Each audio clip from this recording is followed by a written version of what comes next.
datang di podcast kita kali ini, Tanah Hukum dan Perlawanan. Bersama saya, Pramasya Finja Kusandari.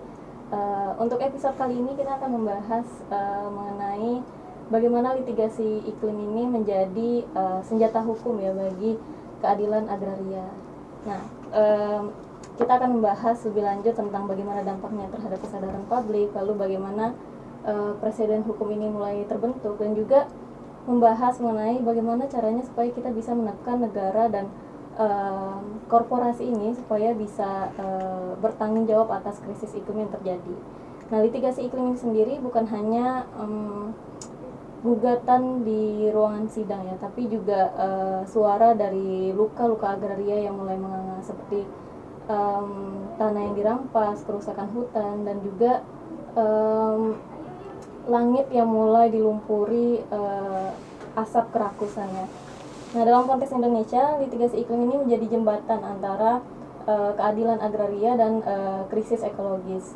Dia mempertemukan hak atas tanah dan hak atas udara bersih, dan juga kehidupan masa depan yang lebih layak.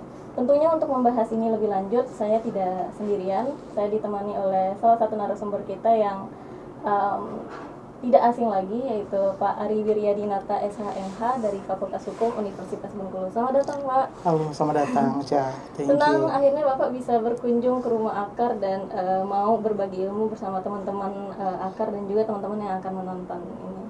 Jadi bagaimana Pak kabarnya? Baik? Alhamdulillah baik. Okay. Well, we start with a simple question aja dulu ya Pak ya. Karena sebelum kita membahas ini lebih lanjut, kita perlu tahu dulu nih sebenarnya litigasi iklim itu sendiri apa sih Pak, dan bagaimana posisinya dalam konteks keadilan agraria itu sendiri?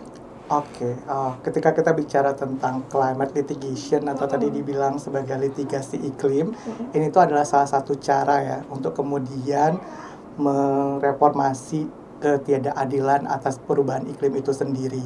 Artinya bahwa climate litigation atau litigasi iklim ini adalah suatu cara perlawanan yang bisa kita lakukan terhadap pencemaran ataupun perusakan lingkungan hidup yang diakibatkan oleh gas rumah kaca atau greenhouse gas itu sendiri. Sehingga publik, artinya masyarakat, punya ruang untuk memperjuangkan itu.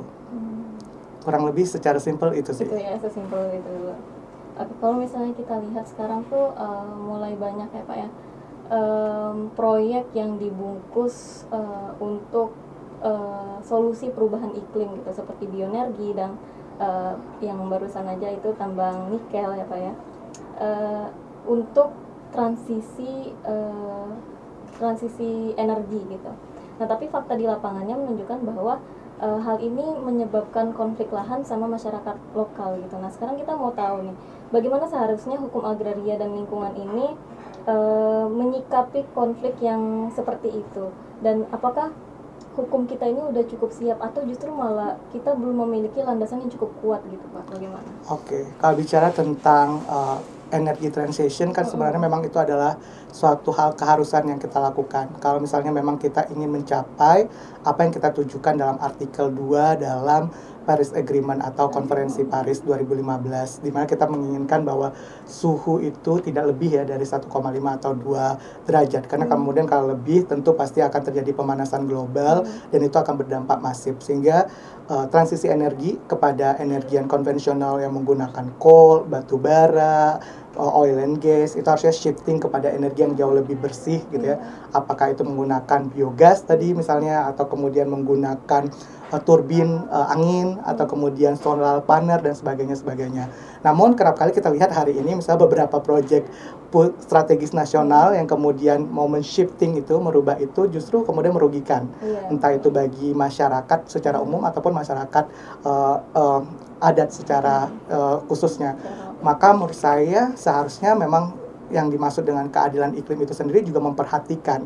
Makanya mungkin ini sejalan dengan pergerakan yang teman-teman di Akar juga lakukan tentang APIC principle, gimana kemudian harusnya ada pelibatan secara aktif kepada masyarakat hukum adat itu sendiri yang akan berdampak. Namun kita bisa lihat hari ini misalnya dalam konteks hukum lingkungan Indonesia atau rancang bangun hukum lingkungan Indonesia justru itu diperlemah ya, melalui kehadiran dari Undang-Undang Omnibus Law itu sendiri, di mana kemudian beberapa instrumen-instrumen pengendalian lingkungan hidup misalnya AMDAL yang kemudian tidak seperti AMDAL yang telah diatur di dalam Undang-Undang Nomor 32 Tahun 2009, bahkan bahkan keterlibatan partisipasi publik pun terhadap masyarakat berdampaknya pun juga menjadi diperkecil. Artinya kalau kita mau lihat ada ketidaksejalanan antara politik hukum dari Indonesia yang menginginkan adanya perubahan dalam energi bersih, tapi itu tidak diikuti dalam kemudian litigasi dalam konteks peraturannya yang kemudian mendukung itu sendiri, sehingga agak hipokrit lah mungkin kita bisa katakan hal ini. Bahkan itu bisa kita lihat sendiri dalam konteks misalnya komitmen kita sangat besar dalam perubahan iklim melalui NDC, dokumen NDC, namun kemudian faktanya kebijakan-kebijakan publik di sektor perubahan iklim itu sendiri tidak begitu menunjukkan keniatan atau komitmen yang tinggi itu untuk bisa diwujudkan. Oke, kalau misalnya kita bicara tentang komitmen iklim ya Pak ya, termasuk yang tertuang di dalam NDC itu sendiri, kenapa konflik agraria ini tidak secara langsung gitu masuk ke dalam NDC Indonesia, sementara kita tahu dong bahwa jelas berdampak pada tutupan hutan dan ketahanan iklim gitu Pak. Oke, kalau kita bicara tentang climate litigation atau litigasi iklim di Indonesia, memang datanya tidak menunjukkan hal yang signifikan. Tapi kalau kita lihat dari waktu ke waktu ada kecenderungan membaik seperti itu.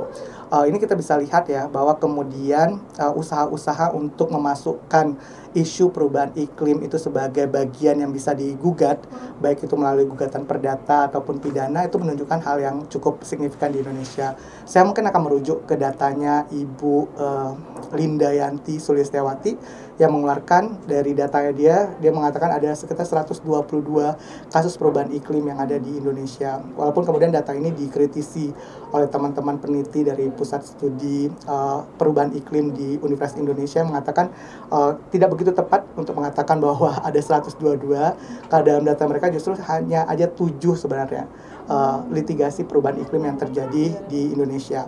Dan Prof. Andri bilang sebenarnya cuma satu sih yang memang benar-benar kasus tentang perubahan iklim, itu kasus di Tanjung Pati, di mana kemudian perusahaan ini dianggap melakukan perbuatan melawan hukum karena kemudian di AMDAL-nya tidak melakukan analisis dampak mengenai lingkungan berkaitan berapa banyak luaran CO2 atau karbon dioksida yang dihasilkan akibat dari pengelolaan PLTU di sana.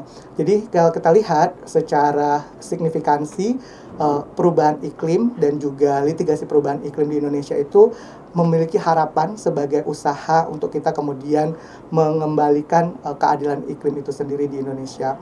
Yang perlu dipahami juga, litigasi perubahan iklim itu berbeda dengan litigasi lingkungan pada umumnya. Karena ketika kita bicara tentang litigasi perubahan iklim, sejatinya kita harus merujuk kepada protokol Kyoto, yaitu pencemaran atau perusakan lingkungan yang diakibatkan oleh zat-zat yang telah dinyatakan di protokol Kyoto, ya karbon dioksida, metan, dan sebagainya.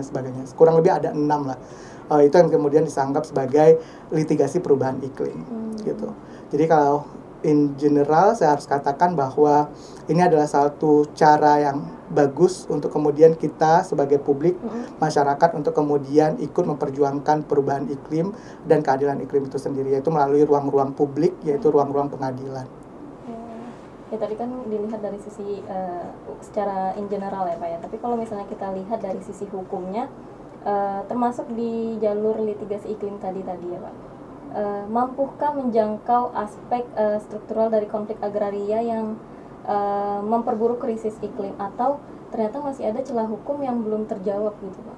Menurut saya ada. Kalau bicara tentang apa yang menjadi kelemahan dari litigasi iklim di Indonesia, kalau berdasarkan riset awalnya saya melihat bahwa ketiadaan norma yang cukup dalam konteks misalnya kita belum punya undang-undang khusus tentang perubahan iklim atau keadilan iklim itu sendiri. Bahkan sampai hari ini kalau misalnya kita cek di websitenya DPR RI ya, undang-undang ini mandek, cuma ada di tahapan persiapan saja, tidak ada pergerakan progres yang ditunjukkan di sana.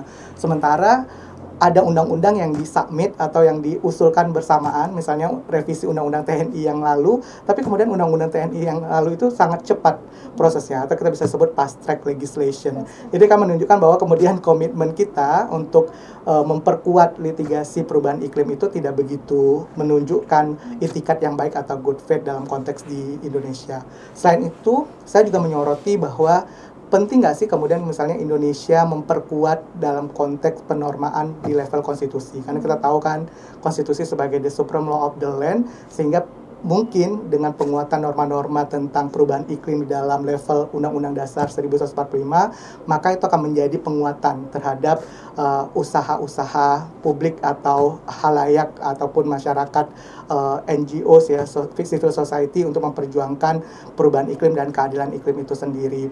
Karena kalau kita lihat sejauh ini, mungkin kita patut mengapresiasi benar bahwa norma-norma hijau itu atau nuansa rimbun dalam konstitusi kita itu ada melalui perubahan undang-undang dasar yang sebelumnya sama sekali tidak memberikan jaminan tentang perubahan iklim ataupun kemudian perlindungan terhadap lingkungan.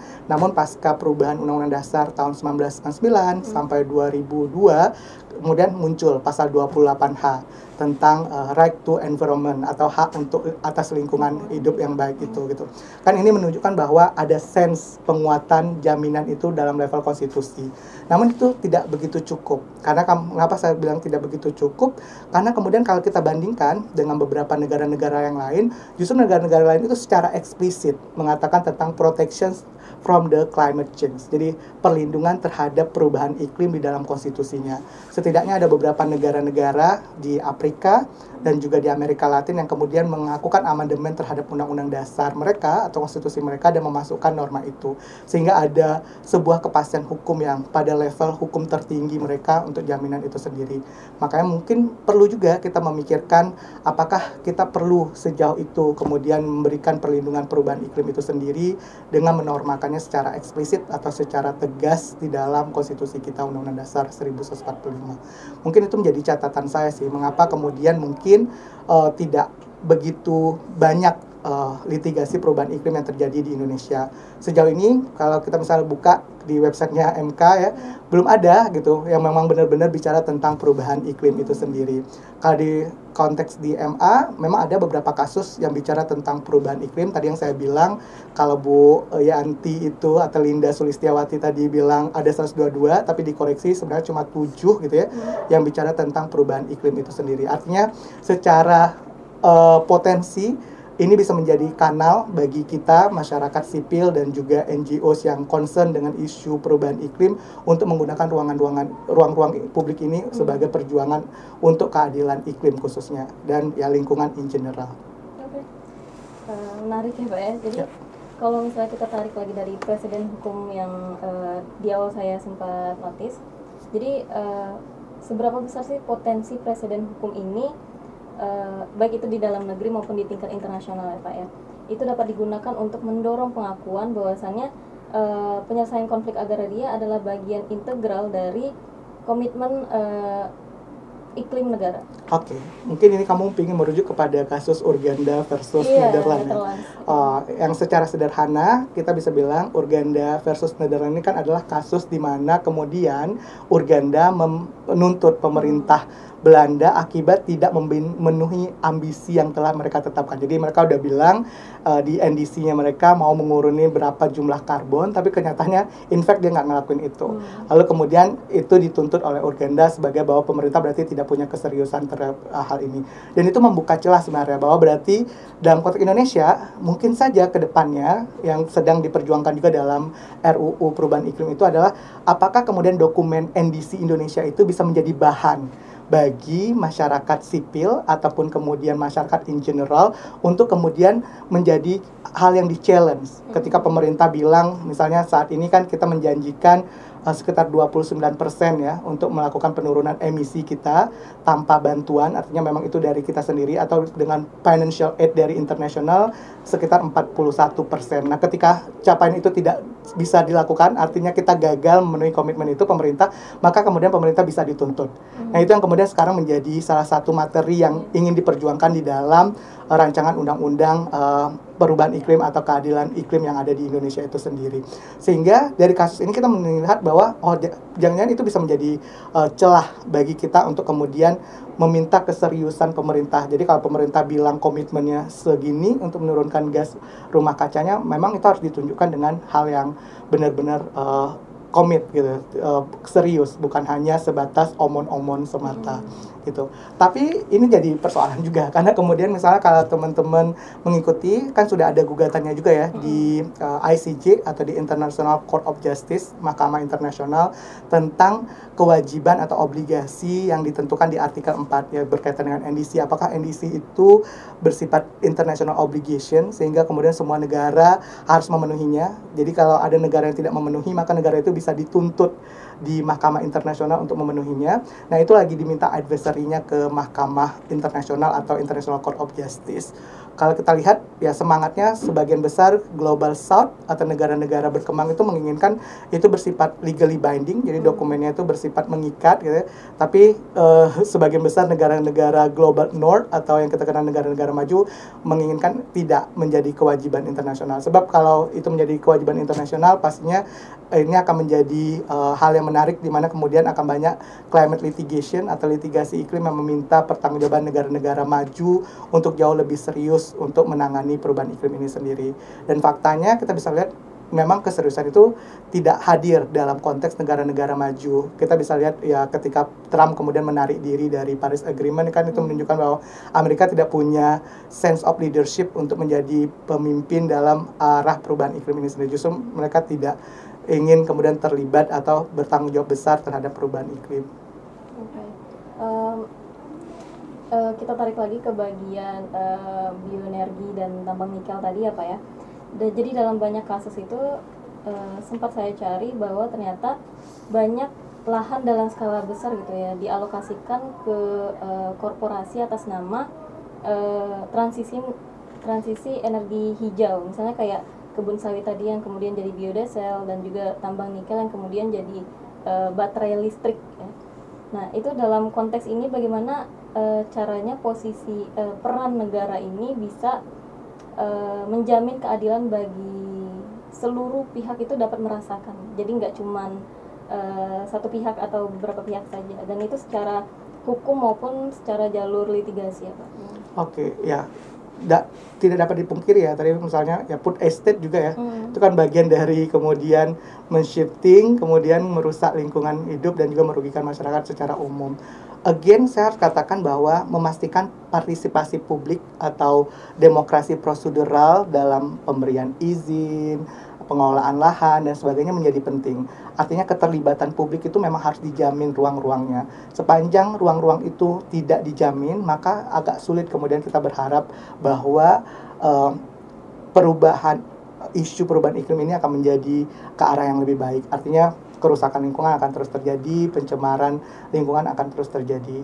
Itu yang saya sebut bahwa memastikan piranti hukum yang ada hari ini bersifat demokratis, dan sejauh ini kita bisa lihat itu tidak begitu demokratis. Kita bisa lihat dari perubahan Undang-Undang Cipta Kerja berkaitan dengan AMDAL, partisipasi publik yang semakin menyempit ruang-ruangnya untuk ikut terlibat. Itu menjadi persoalan sih.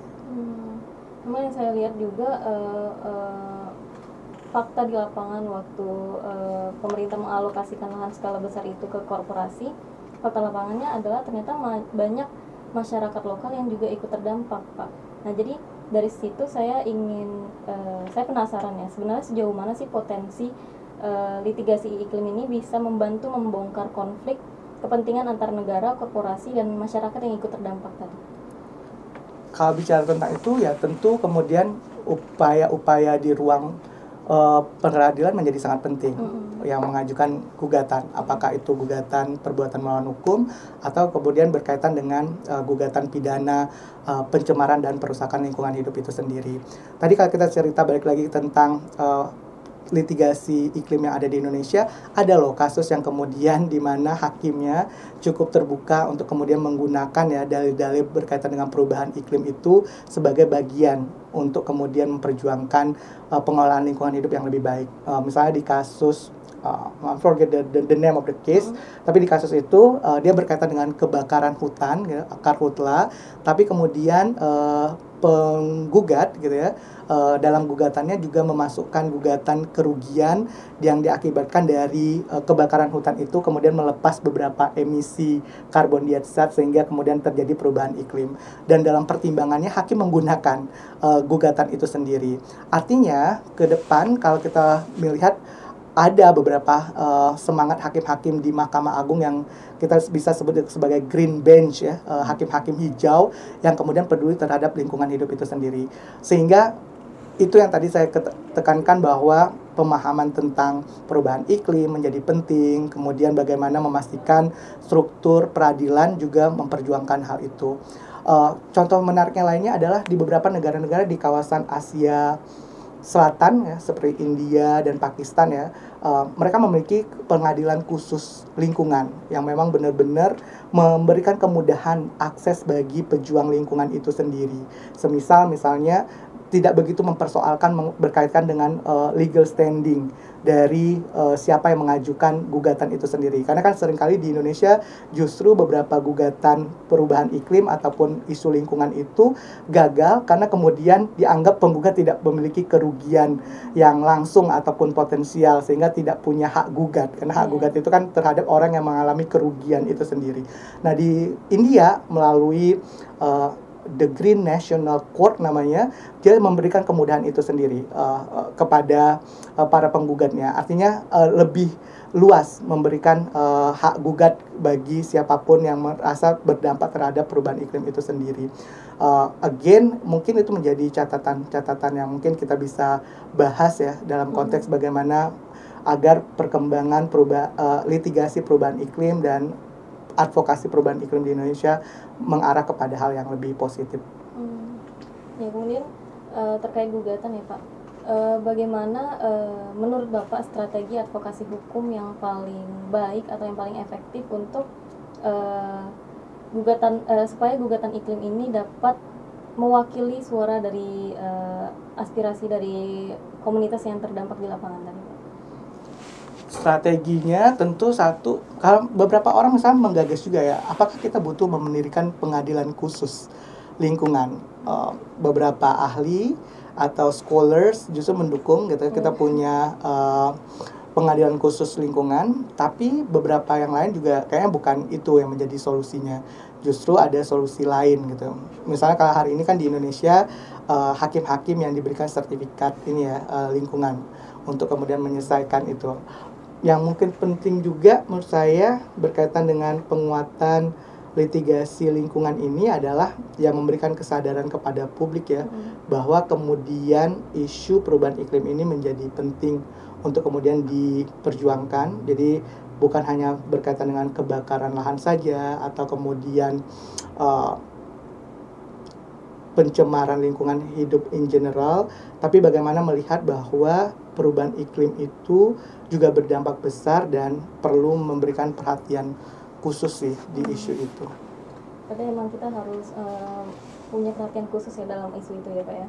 Nah, untuk mendorong hak atas lingkungan hidup yang sehat dan hak atas tanah supaya bisa terintegrasi dalam kerangka litigasi yang masih berkembang pada saat ini itu bagaimana? Caranya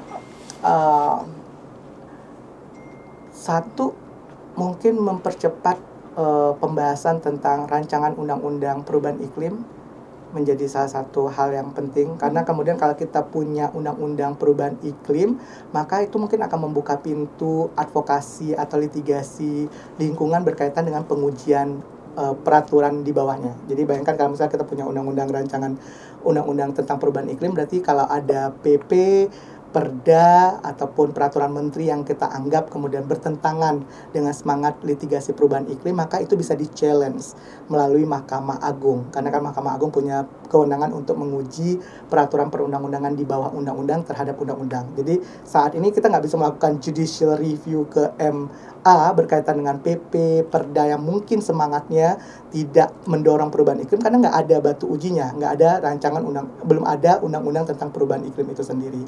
Pun demikian tadi kalau saya bilang alternatif lainnya mungkin kalau kita berani sangat progresif ya, walaupun Pak Andri bilang takutnya kita mendorong adanya amandemen undang-undang untuk memasukkan isu perubahan iklim justru digunakan oleh tim-tim lain untuk kemudian memasukkan perubahan norma-norma lainnya berkaitan dengan penguatan TNI Polri misalnya, atau kemudian mengembalikan dui fungsi dan sebagainya. Tapi menurut saya kalau kemudian kita punya aturan dalam level Undang-Undang Dasar yang kemudian memberikan secara eksplisit penegasan perlindungan dari perubahan iklim itu sendiri, maka itu juga bisa men-challenge undang-undang yang misalnya hari ini entah itu undang-undang pertambangan, undang-undang kehutanan yang bertentangan dengan undang-undang dasar berkaitan dengan perubahan iklim, itu bisa kemudian dibatalkan karena kemudian clear ada jaminan itu di dalam undang-undang dasar.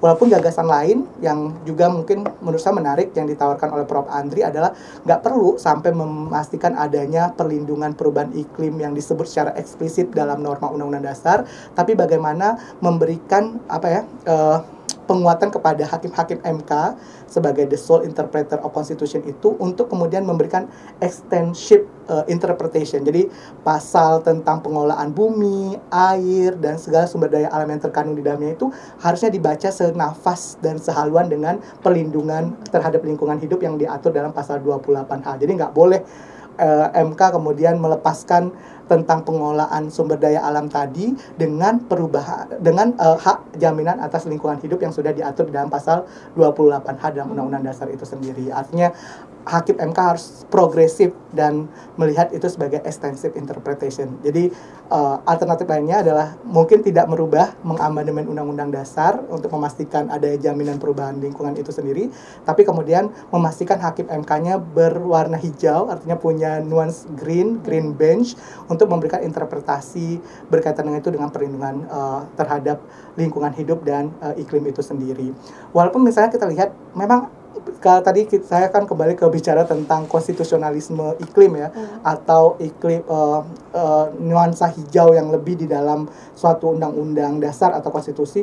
Memang beberapa negara-negara itu sudah mengaturnya, bahkan secara spesifik. Misalnya dalam konstitusi negara bagian Oregon di Amerika Serikat itu menjelaskan secara spesifik bahwa ada hak atas air yang bersih, misalnya, udara yang bersih. Kalau kita kan di pasal 28H itu sangat general. Dia cuma bilang bahwa setiap orang berhak untuk mendapatkan lingkungan hidup yang sehat gitu. Apakah itu berkaitan sehat itu air saja, udara saja, atau kemudian memang sehat untuk tidak kemudian terkontaminasi oleh gas rumah kaca tadi, karbon dioksida, metan dan sebagainya.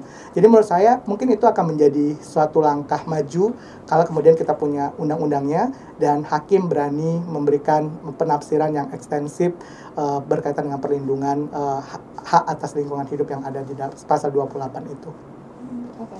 Dan melihat kondisi kita saat ini ya Pak ya, komunitas akar rumput itu mulai terdampak oleh krisis iklim dan juga konflik agraria itu sendiri. Nah dari sini sebenarnya kita perlu tahu nih seberapa efektifnya litigasi iklim ini sebagai ruang pendidikan atau ruang edukasi hukum bagi masyarakat luas, terutama untuk teman-teman yang memang sudah terdampak dari awal. Menurut saya akan sangat efektif ya, karena kemudian pengadilan kan dianggap sebagai kontrol terakhir. Jadi ketika kita nggak berhasil memastikan jaminan itu dalam norma legislasi, peraturan-peraturan perundang-undangan, dan nggak bisa kemudian mendorong atau menekan pembuat kebijakan atau eksekutif, maka pengadilan menjadi alternatif terakhir gitu. Karena kemudian pengadilan dianggap kelompok yang independen dan imparsial yang bisa menyelesaikan isu ini sendiri. Sehingga menurut saya ini akan menjadi sangat bagus sekali dalam ruang mengadvokasi atau memperjuangkan keadilan iklim dan lingkungan hidup itu yang baik sendiri. Bahkan saya akan melihat bahwa ini akan menjadi game changer kalau nanti kemudian ternyata misalnya Mahkamah Internasional mengatakan memang ketentuan berkaitan dengan NDC itu adalah legally binding, artinya mengikat, sehingga kemudian semua negara harus mematuhi dan tunduk dan serius ketika menyusun NDC-nya mereka masing-masing. Karena once mereka gagal gitu ya mencapai apa yang mereka janjikan dalam dokumen NDC, maka akan ada jalur litigasi berupa gugatan yang diajukan, entah itu gugatan pada level internasional apabila itu berkaitan sengketa negara dengan negara, atau kemudian karena levelnya tadi NDC itu dianggap sebagai suatu dokumen yang legally binding yang mengikat secara hukum, maka memungkinkan ada gugatan-gugatan dalam konteks pengadilan domestik berkaitan ketika pemerintah tidak bisa mewujudkan apa yang mereka janjikan itu sendiri. Nah, itu yang sekarang menjadi persoalan dalam konteks memaknai interpretasi dari Paris Agreement itu sendiri. Maka kita mungkin bisa tunggu ya. Sehingga saya tanggal 23 Juli ini advisory decision-nya akan dibacakan oleh Mahkamah Internasional berkaitan dengan apakah kemudian ketentuan artikel 4 itu legally binding atau tidak gitu. Ya memang Indonesia ini sebenarnya sudah punya komitmen global ya Pak terkait yang lewat Paris Agreement tadi dan NDC itu tadi. Nah sebenarnya apakah komitmen itu benar-benar dijalankan dengan serius atau justru malah menjadi formalitas dalam kebijakan negara aja ya Pak? Kalau sejauh ini kita bisa lihat masih ya itu cuma seperti kampanyenya kita untuk meyakinkan publik internasional bahwa kita hijau gitu ya, peduli lingkungan, tapi kenyataannya tidak.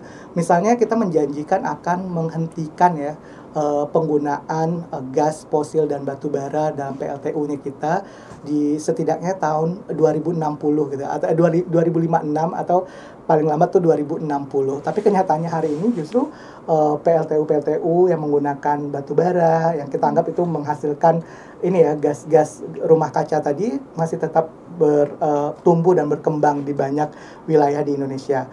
Tidak dapat dipungkiri juga memang agak dilematis ya. Jadi kalau saya merujuk pada papernya Pak Gita Wirjawan judulnya Paradox of Sustainability, dia cerita di Stanford, kita tuh kan negara berkembang dengan penggunaan electricity-nya itu masih sekitar di bawah 1000. Sementara kalau kita mau menjadi negara maju, negara yang modern gitu ya, kita harus mengkonsumsi 6000 kWh gitu per year-nya. Dimana kemudian Singapura negara kecil itu dia mengkonsumsi sekitar 9.000. Jadi sangat wajar dia bisa menjadi negara maju. Jadi kayak kita dilema, kalau kemudian kita mau menurunkan penggunaan konsumsi elektrik kita, maka kita nggak akan pernah jadi negara maju. Tapi kalau kita mau membush itu dan masih bergantung kepada tenaga energi konvensional, entah itu batu bara, gas, oil, dan sebagainya, tentu itu akan berdampak kepada iklim atau berpengaruh terhadap perubahan iklim itu sendiri. Jadi kayak kita berada di dilema itu sendiri.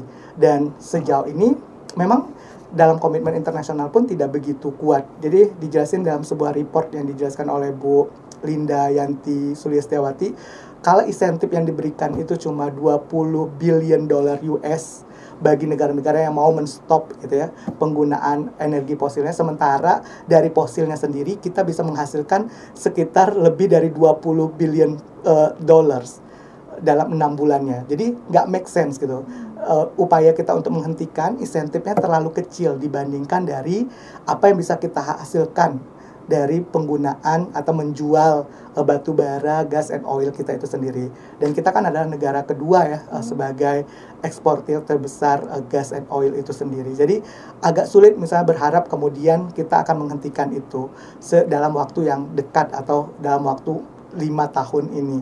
Kecuali kemudian memang ada komitmen yang besar dari internasional untuk memberikan insentif yang jauh lebih besar daripada biaya peluang yang kita habiskan itu sendiri. Itu yang menjadi persoalan juga, mengapa kemudian isu tentang transisi energi di Indonesia menjadi menantang atau penuh dengan persoalan dan paradoks tadi. Oke. Kita bisa lihat ya kalau mekanisme hukum di Indonesia itu kadang masih terlalu kaku dan elitis gitu. Dan dari sini apakah litigasi iklim ini bisa kita ubah menjadi ruang belajar hukum yang lebih terbuka, inklusif, dan juga bisa memberdayakan masyarakat sipil, Pak? Saya rasa iya. Justru adanya litigasi iklim ini sendiri bisa menjadi ruang pembelajaran, ruang edukasi bagi kita semua untuk peduli terhadap lingkungan gitu ya. Karena semakin banyak misalnya gugatan entah itu perdata ataupun pidana yang kemudian berkaitan dengan perubahan iklim, itu kan menunjukkan adanya kesadaran publik gitu ya untuk kemudian mempersoalkan ketika hak-hak mereka dilukai atau dirugikan akibat dari tindakan negara itu sendiri. Itu sebabnya tadi saya bilang bahwa semakin besar kesadaran publik tentang pentingnya isu perubahan iklim dan ada banyak ruang misalnya channel yang diberikan untuk mengajukan gugatan, itu akan menjadi sangat bagus. Ini menunjukkan juga di konteksnya saya mau cerita bahwa tadi kan cuma ada satu kasus ya. Jadi pusat studinya Prof. Andri itu mencoba mengkategorikan apa sih yang dimaksud dengan litigasi perubahan iklim. Jadi kita harus bisa membedakan litigasi perubahan iklim dengan litigasi tentang pencemaran atau perusakan lingkungan pada umumnya. Ketika kita bicara tentang litigasi perubahan iklim, berarti kita lagi bicara tentang pencemaran dan perusakan yang diakibatkan dari gas rumah kaca. Jadi konteksnya memang akibat dari adanya gas rumah kaca yang dihasilkan. Dia merujuk kepada buku yang ditulis oleh Phil and Ossowski, judulnya Climate Litigation, gitu ya, Climate Litigation, if I'm not mistaken. Jadi dia membagi ada konsentris. Jadi yang dimaksud dengan litigasi perubahan iklim itu ketika gugatan utamanya itu memang memasukkan kerusakan atau pencemaran dari aktivitas lingkungan yang menyebabkan adanya penambahan atau lepasan gas rumah kaca. Ya, itu disebut dengan sebagai litigasi perubahan iklim yang sentral. Sedangkan litigasi perubahan iklim yang periferal, yaitu mungkin gugatan utamanya bukan kerugian akibat dari perubahan iklim, tapi itu berdampak kepada perubahan iklim. Tadi misalnya kita contohkan dalam kasus, dia sebenarnya yang digugat adalah kejahatan lingkungan hidup berupa kebakaran hutan, tapi dalam gugatannya penggugatnya cukup cerdas, gitu, cukup cerdik juga, gitu, brilliant. Tidak hanya menggugat akibat dari kebakaran hutan itu saja, tapi dia menceritakan bahwa akibat dari kebakaran hutan ini ada sejumlah karbon dioksida yang dilepaskan, yang itu kemudian berpengaruh terhadap perubahan iklim itu sendiri, sehingga kemudian memasukkan itu sebagai bagian dari gugatannya. Itu yang kita sebut dengan litigasi perubahan iklim yang periferal, menggunakan isu perubahan iklim sebagai side issue dari isu lainnya. Misalnya tadi kita bisa cerita tentang tidak menggunakan AMDAL ya, yang mengkaji karbon dioksida sebagai bagian dari litigasi perubahan iklim itu juga. Jadi menurut saya ini adalah hal yang mungkin kita butuh riset banyak juga, karena Indian kayak belum begitu banyak juga di Indonesia yang bicara tentang litigasi, khususnya litigasi perubahan iklim, karena hari ini kita bicara tentang perubahan iklim itu sendiri. Lalu bagaimana Pak ya tentang gugatan yang dilayangkan terhadap negara dan korporasi itu dapat menciptakan tekanan politik dan hukum agar Indonesia itu bisa lebih bertanggung jawab atas transisi energi dan pelindungan hak atas lingkungan hidup yang sehat? Bicara tentang tekanan publik, tentunya adanya gugatan itu sendiri adalah tekanan ya bagi pemerintah itu sendiri. Artinya ketika kemudian ada gugatan, berarti pemerintah pasti akan kemudian lebih berhati-hati lagi. Harapannya kan seperti itu ya, bahwa kemudian ketika ada gugatan-gugatan berkaitan dengan perubahan iklim yang masuk, tentu itu akan menjadi catatan bagi pemerintah untuk membuat policy atau kebijakan-kebijakannya yang jauh lebih memperhatikan isu perubahan iklim itu sendiri, gitu. Cuma yang menjadi catatan kemarin tuh menariknya, Pak Andri juga bilang, kan selama ini kalau gugatannya kepada pemerintah, kalau kemudian ternyata pemerintahnya terbukti bersalah, kan yang membayar itu adalah pemerintah. Pemerintah membayar pakai uang pajaknya kita sendiri. Akhirnya artinya mereka yang merusak, tapi kemudian yang membayar kerugiannya tetap kita melalui uang pajak. Makanya kemarin ada gagasan untuk memperluas ya, bahwa kemudian harusnya itu bisa nggak yang dikejar pertanggungjawabannya itu adalah pertanggungjawaban pejabatnya. Artinya dia personalnya, bukan dia sebagai pemerintahnya. Sehingga ketika dia membuat sebuah kebijakan yang berkaitan dengan lingkungan hidup itu sendiri, dia jauh berhati-hati, karena kemudian bisa saja yang diminta pertanggungjawabkan dia secara personal, dia secara pribadi akibat dari kebijakan yang dia buat. Tapi itu belum menjadi diskursus yang banyak gitu ya, tapi kedepannya mungkin itu bisa menjadi hal yang menarik, sehingga setiap pejabat gitu ya punya kewenangan untuk mengeluarkan izin dan sebagainya lebih berhati-hati lagi, karena kemudian dampaknya bukan kepada pemerintahan yang dia sedang pimpin saja, tapi bisa sampai ke individu dia sebagai pribadi. Itu. Oke. Ya, setelah kita berbincang-bincang tadi ya Pak ya, kita jadi sama-sama tahu gitu bahwa ternyata litigasi iklim ini bukan cuma sekadar ruang untuk beradu argumen ya Pak ya, tapi juga menjadi bentuk dari perjuangan untuk keadilan agraria, lingkungan, dan generasi yang akan mendatang juga, termasuk generasi saya ya, mungkin generasi yang memang semoga tidak menjadi beban demografi ya Pak ya. Oke, untuk tadi mungkin jadi pertanyaan penutup ya Pak ya, sebelum akhirnya podcast ini akan diakhiri. Sebelumnya terima kasih banyak ya Pak ya sudah mau datang ke Rumah Akar dan mau berbagi ilmu bersama kita semua. it's nice to see you again, karena biasanya kita kalau di kampus ketemunya sebagai dosen dan mahasiswa ya Pak ya. Sekarang kita bertemu di kondisi yang berbeda gitu. Oke, untuk teman-teman semuanya, terima kasih telah menonton podcast kita pada hari ini. Sampai jumpa di episode selanjutnya.